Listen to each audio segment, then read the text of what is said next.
রয়েছে, যে কোনো মুহূর্তে আমরা তার দ্বারা আক্রান্ত হতে পারি। জীবনের প্রতি পদক্ষেপেই বিপদ, পদম পদম যত বিপদম। তো প্রথম প্রশ্ন, কে আমি, কেনে মরে যারে তাপত্র। আমি কে, আমি কেন দুঃখ পাচ্ছি, প্রশ্ন। তৃতীয় প্রশ্ন, সাধ্য সাধন তত্ত্ব পুছিতে না জানি, কৃপা করি সব তত্ত্ব কহত আপনি। আর এই সাধনায়, ভক্তিতে আমি কি করে এগোবো, এই সাধন তত্ত্ব কি করে জানবো, আর কিভাবে প্রশ্ন করতে তাও আমি জানি না। পুচ্ছিতে না জানি, পুচ্ছিতে মানে, পুচ্ছিতে ভাষায় জানি না আপনারা শুনেছেন কিনা, বাংলা ভাষায় উড়িষ্যা মেদিনীপুরে এইগুলো আছে। আমি পুছে তোমাকে বলবো, মানে অন্যকে জিজ্ঞাসা করে তোমাকে বলবো। পুচ্ছিতে না জানি, পুচ্ছিতে মানে জিজ্ঞাসা করা। যে সাধন তত্ত্ব বা ভক্তি তত্ত্ব বিষয়ে কিভাবে প্রশ্ন করতে হয় সেটাও আমি জানি না। দয়া করে আপনি নিজের কৃপাতে যা আমার জানা দরকার বলুন। কমপক্ষে প্রশ্ন করতে পারি না পারি, নিয়মিত যেন গুরুদেবের ক্লাস শুনে। আমি জোর দিচ্ছি কিন্তু গুরুদেবের। অন্য অনেকের ক্লাস শুনতে ভালো লাগে, উনি কিছু চুটকি চাটকি দিয়ে কথা বলে, এটা ভালো লাগে। ফোকাস করেন যে গুরুদেবের কাছ থেকে আমি বিশেষ করে আমাদের গৌড়ীয় বৈষ্ণব ভক্তদের আমি বলছি, যার কাছ থেকে আমরা দীক্ষা নিয়েছি তার প্রতি, তার ক্লাস, তার উপদেশ যেন হৃদয়ে ধারণ করার জন্য নিয়মিত যেন শুনি, তাহলে ভক্তিতে এগোতে পারব। সেখান থেকে জানতে জানতে এবারে কিছু জানার যদি প্রশ্ন জাগে, তখন সেই পরম্পরাতে, সেই গুরুদেবের শিষ্য গুরু ভাই বোন যারা আছে তার কাছ থেকে জানবো, তাহলে জিনিসটা ক্লিয়ার হবে যদি কিছু প্রশ্ন জাগে। তো প্রশ্ন ক্লিয়ার না? প্রথম প্রশ্ন হচ্ছে, কে আমি, আমার পরিচয় কি, আমি জীবনে কেন এত দুঃখ পাচ্ছি। দুঃখ তো সবাই পাচ্ছে না, কিনা দুঃখ নেই, সে ভক্তিতে থাকি বা নাই থাকি, আমি ভগবানের ভক্ত হই বা না হই, সবাই আমরা দুঃখ পাচ্ছি। কে আমি, কেনে মরে যারে তাপত্র হয়, ইহা নাহি জানি কেমনে হিত হয়, আমার হিত কিসে হবে। আর পরের প্রশ্ন হচ্ছে যে সাধ্য সাধন তত্ত্ব সম্বন্ধে আমি এত জিজ্ঞাসা করতে পাচ্ছি না, বা আমি জানিও না তত্ত্ব, দয়া করে সব তত্ত্ব কহত আপনি। মহাপ্রভু উত্তর দিচ্ছেন, প্রভু কহে কৃষ্ণ কৃপা তোমাতে পূর্ণ হয়, সব তত্ত্ব জানো তোমার নাহি তা পত্রয়। কৃষ্ণের কৃপায় সনাতন তুমি সব জানো, তুমি তো পণ্ডিত, শুধু জাগতিক পণ্ডিত না, তুমি পারমার্থিক বিষয়ে পণ্ডিত,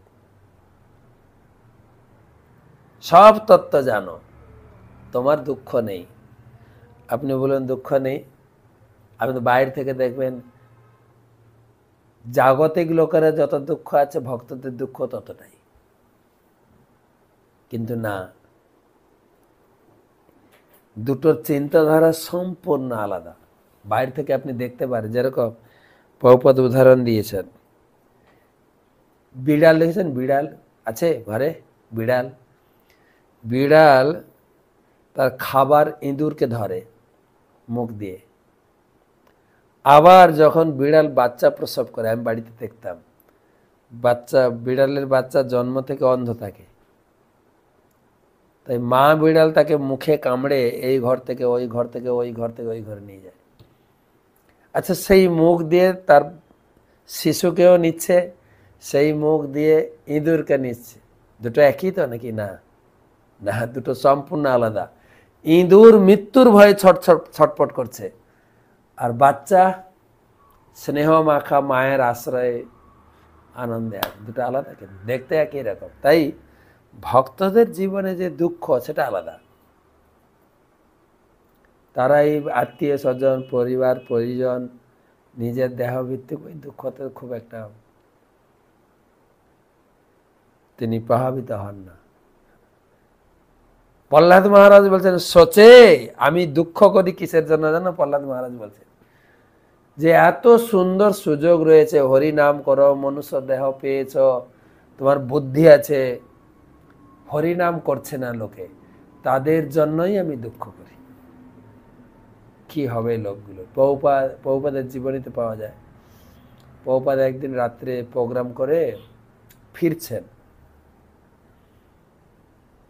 আর অনেক রাত্রে, আর জানলা দিয়ে এদিক ওদিক দেখছেন আমেরিকার শহর, আর প্রভুপাদ থেকে ঝরঝর করে জল নামছে।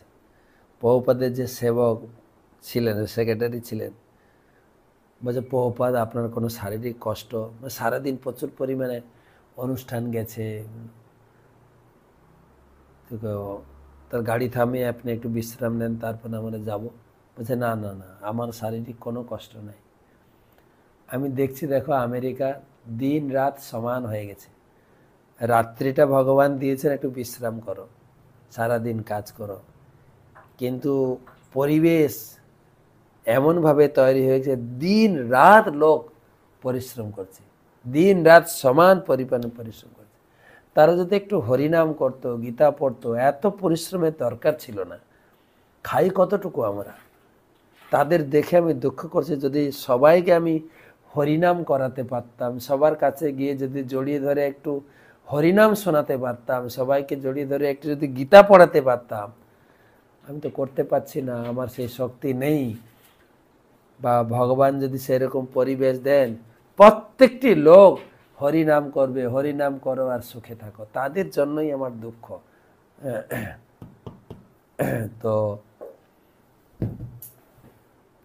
যাই হোক,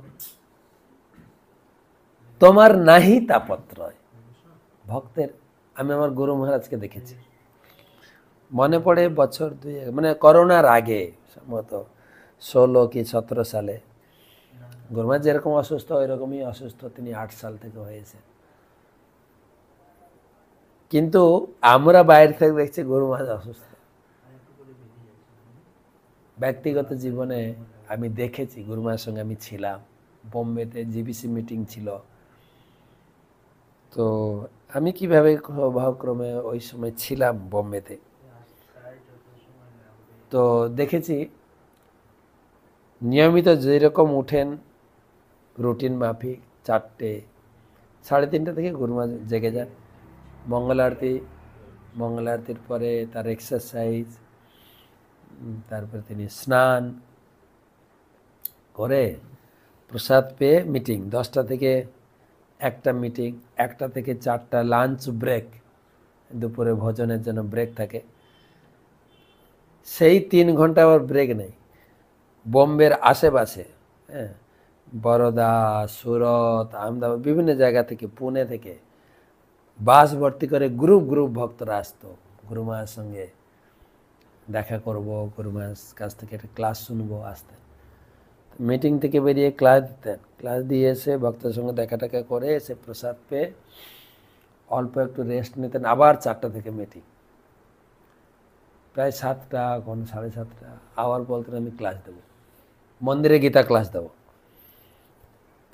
সেক্রেটারি মা আবার বলতেন না গুরু মহারাজ একটু রেস্ট নিন।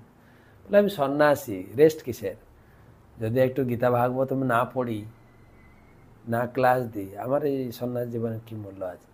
ক্লাসে বসতেন, আবার সেখানে ধরুন ক্লাস 40 মিনিট 45 মিনিট ক্লাস, তারপরে প্রশ্ন উত্তর। তো একজন মহিলা প্রশ্ন করছেন গুরু মহারাজকে, গুরু মহারাজ আপনি ভগবানের শুদ্ধ ভক্ত, আপনার জীবনে এত কষ্ট কেন? গুরু মহারাজ না, তো আমার কোনো কষ্ট নাই, তো আমি কোনো কষ্ট, তোমরা আমাকে দেখে তোমাদের অনুভব হচ্ছে আমি কষ্ট আছে না, আমি তো অসুস্থ যদি মনে করো, একটা সুস্থ মানুষের থেকে 10 গুণ কাজ করছি পাশাপাশি। কিসের অসুস্থ? আমি খাওয়া দাওয়া করছি, চলছি, ক্লাস দিচ্ছি, বই পড়ছি, মিটিং করছি, সব কাজ। আমি অনুভব করি না কোনো কষ্ট। তবে এটা সত্য, কিছু আমি অনেক শিষ্য গ্রহণ করেছি যাদের মধ্যে অনেকেই ঠিকমতো ভক্তি জীবন যাপন 4টি নিয়ম ভালো করে পালন করছে না, জব ভালো করে পালন করছে না, তাদের কিছু রিয়াকশান আমাকে নিতে হয়। তোমরা ভালো করে ভক্তিযোগ অনুশীলন করো, যা প্রতিশ্রুতি করেছে 4 নিয়ম পালন করো, তোমরা ঠিক, আমি ঠিক চলব। তো নাহি তাপত্র, তাদের কোনো জাগতিক দুঃখ নাহি তাপত্র। এই করোনার ভিতরে কয়েকটা মিটিং গুরু মহারাজের সঙ্গে আমার হয়েছিল। তো গুরু মহারাজ বলছিলেন যে মায়াপুরে যত লোক আসে দর্শনার্থী, সবার ঠিকানা তুমি কালেকশন করবে। হ্যাঁ, একটা ফর্ম ছাপাও, লোককে ফর্ম দেবে, ফর্ম ফিল আপ করবে, শুধু ঠিকানা। আমি যে গুরু মহারাজ ঠিকানা নিয়ে করবেন কি, এত ঠিকানা? আমাদের তো প্রচুর ভক্ত হয়েছে। বলছে সব লোককে আমি ফোন করে তাদেরকে ভক্ত বানাবো। চিন্তা করেন, সুপার ব্যস্ত লোক তাও বলছেন, শেখাচ্ছেন। বলছে আমি চাই মায়াপুরে যত লোক আসবে সবার হাতে প্রভুপাদের বই থাকবে আর জপমালা নিয়ে যাবে। স্পিরিট দেখেছেন না? সুতরাং বাইরে থেকে মনে করি ভক্তরাই হচ্ছে হসপিটালে আছে, এটা আছে না, বরং হসপিটালের লোক অবাক হয়ে যায়। বাড়ির কেউ অসুস্থ হলে বাড়ির লোক ঠিক মতো আসে না দেখা করতে, নার্সরাই সব করে। কিন্তু কোনো একজন ভক্ত বা যদি কোনো সিনিয়র ভক্ত বা সন্ন্যাসী বা গুরুদেব ঢুকে, সে হসপিটালটা মন্দির হয়ে যায়। হসপিটালের ম্যানেজমেন্ট বিরক্ত হয়ে যায় লোক ঠেকাতে। বাপরে, এত ভালোবাসা এই লোকটার প্রতি। অনুভবের ব্যাপার আছে একটু ফোন। সেজন্য আপনি এই শ্লোকটা শুনে হয়তো মনে করবেন মহাপ্রভু বলছেন ভক্তদের আবার দুঃখ কিসের, তোমার নাহি তাপত্রা, কৃষ্ণ শক্তি ধর তুমি, জানো তত্ত্বভাব, জানি দাঢ্য লাগি পুছে, সাধুর স্বভাব। তুমি সব জানো, কৃষ্ণের কৃপা তোমার উপর সব রয়েছে, তুমি সব জানো, কৃষ্ণ তত্ত্ব, ভাগবত তত্ত্ব সব জানো, কিন্তু তোমার তুমি যেভাবে প্রশ্ন করছো এটা দরকার আছে। সবকিছু জানলেও আমি একজন শুদ্ধ ভক্ত, আমি গুরুদেবের কাছে আমি কনফার্ম করে নেব যে আমি যেটা করছি গুরুদেব ঠিক আছে, তা আমি এইটার সময় মঙ্গল আরতি করি, এই সময় আমি ভোগ লাগাই, এভাবে ভোগ লাগাই, এভাবে পূজা করি, এভাবে জপ করি, আমার ইনকামের টাকায় এইভাবে খরচা করি, গুরুদেব ঠিক আছে কিনা। গুরুদেবের সঙ্গে সাক্ষাতে কথা বলতে হবে। আপনি এখন বলবেন বাবা ইস্কনের গুরুদেব যা ব্যস্ত, না ব্যস্ত হলে হোক, সবার প্রশ্নের উত্তর দিচ্ছেন, সবার ইমেলের উত্তর দিচ্ছেন, সবার হোয়াটসঅ্যাপে উত্তর দিচ্ছেন, যে কিছু জিনিস আপনি জিজ্ঞাসা করতে পারেন, আমি তো আপনাকে গ্যারেন্টি দিচ্ছি, লিখুন না, সঙ্গে সঙ্গে উত্তর পাবেন। তা না হলে তিনি শিষ্য গ্রহণ করেছেন কেন? করছেন তো প্রতিদিন। আপনি আপনার যা জানার বিষয় আপনি ডাইরেক্ট লিখুন গুরুদেব, ডাইরেক্ট গুরুদেবের WhatsApp number, email number direct লিখুন, গুরুদেব এইভাবে আমি চলছি, দয়া করে আমাকে দিক নির্দেশনা দিন, পাবেন। মহাপ্রভু গ্র্যান্ট করছেন কিন্তু যে এইভাবে জিজ্ঞাসা করা উচিত, তুমি যদিও সব জানো এইভাবে জিজ্ঞাসা করা উচিত, তাহলে তোমার ভক্তিপথটা সঠিকভাবে চলবে। তুমি শ্রীকৃষ্ণের শক্তি ধরো, তুমি সব তত্ত্ব জানো, কিন্তু এটাকে সাফল্যতার জন্য, কঠোরতার জন্য তুমি জানা সত্ত্বেও এইভাবে সাধুর গুরুদেবের কাছে প্রশ্ন করা উচিত। অচিরাদেব সর্বার্থ সিদ্ধতে সা অভীপ্সিত, সদ্ধর্ম সাববোধায় যেসাং নির্বন্ধিনী মতি। সদ্ধর্মের উদয় করবার জন্য যাদের মতি অবিচলিত, তাদের শীঘ্র অভিষিপ্ত সদ্ধর্ম সিদ্ধ হয়। নারদীয় পুরাণ থেকে একটা শ্লোক দিয়ে কবিরাজ গোস্বামী এটাকে সাপোর্ট করলেন। যোগ্যপাত্র হও তুমি ভক্তি প্রবর্তাইতে, ক্রমে সব তত্ত্ব শুনো কইয়ে তোমাতে।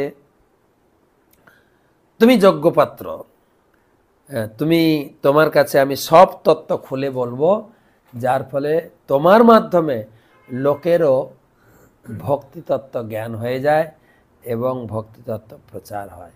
তবে মহাপ্রভু কি উত্তর দিলেন কালকের ক্লাসে, আজকে অলরেডি সময় অতিবাহিত হয়ে গেছে, অনেক অনেক সরল বিষয় মহাপ্রভু সনাতন গোস্বামীর যে আলোচনা খুব সরল, মনে করুন না একদম হাতে খড়ি থেকে শুরু করা হচ্ছে। রূপ গোস্বামীর শিক্ষাটা ছিল হাই তত্ত্ব, অনেক উচ্চাঙ্গ, কৃষ্ণ তত্ত্ব, ভাব তত্ত্ব, রস তত্ত্ব প্রান্ত সব শিখাইলা প্রভু। ভাগবত সিদ্ধান্তটা আলাদা, আর এটা শুরু হচ্ছে একদম আমাদের একদম নিচু থেকে সনাতন গোস্বামীকে দিয়ে, যে আমি কে, কিভাবে চলবো, কিভাবে ভক্তি করা উচিত, সেটাই আলোচনা হচ্ছে। খুব সুন্দর তত্ত্ব, যদিও ব্যাখ্যা করতে গিয়ে একটু দেরি হচ্ছে, আবার আলোচনা এইভাবে এগিয়ে নিয়ে যাব। তো সবাইকে ধন্যবাদ। একটা প্রশ্ন আছে এবং গীতার স্কোর। আমি কলকাতাতে আছি, আজকে তো 12 তারিখ না, পূর্ণিমা, মাঘী পূর্ণিমা। মাঘী পূর্ণিমার আমি অনুষ্ঠানে ছিলাম দক্ষিণ বারাসাতে, ওটা সেরে কি বলে জয়নগরের মোয়া খেয়ে এলাম। মোয়া খাবেন কিন্তু, হ্যাঁ, জয়নগরের মোয়া খেয়ে আমরা কলকাতায় ফিরে, কলকাতায় আজকাল 2 দিন থাকবো, তবে মাঝখানে একদিন যাব ব্যাঙ্গালোর। তো কলকাতা থেকে দেখা হবে আপনাদের সঙ্গে। ক্লাস করছি আমাদের গীতা দান কার্যসূচি কুম্ভ মেলার জন্য। ব্রজেশ দাস 2টি গীতা, অনিলপতি গোবিন্দ দাস 20টি গীতা, মন্ত্রেশ গৌরাঙ্গ দাস 15টি গীতা বরোদা থেকে, তুষার শর্মা প্রতি একাদশীতে 4টি গীতা ব্যাঙ্গালোর থেকে, বি কে জ্যোতি 4টি গীতা, ভিসি হিরেমত 4টি গীতা ম্যাঙ্গালোর থেকে, অন্বেষা ঘড়াই 2টি গীতা কলকাতা থেকে, মঞ্জরি রূপা দেবী দাসী 14টি গীতা ওমান থেকে, অর্ঘ গায়েন হলদিয়া থেকে 41টি গীতা, সর্বপাবন গৌরনীতাই দাস অন্ধ্রপ্রদেশ থেকে 4টি গীতা, উড়িষ্যা থেকে এক ভক্ত 1টি গীতা, বিশ্বজিৎ ঘোষ 11টি গীতা মেদিনীপুর থেকে, প্রেম প্রকাশ গৌর দাস 2টি গীতা 20টি স্মল বুক, শ্রীপতি দাস 4টি গীতা মায়াপুর থেকে, সুজা প্রকাশ কেরালা থেকে 1টি গীতা, 2টো গীতা নাম নেই, অনুপ পাল আসাম থেকে 1টি গীতা, সর্বপাবন ওটা হয়ে গেছে। এই পর্যন্ত তো গীতাদান কার্যসূচি এই মাসটা পুরো আমরা নেব। 26 তারিখ থেকে যেহেতু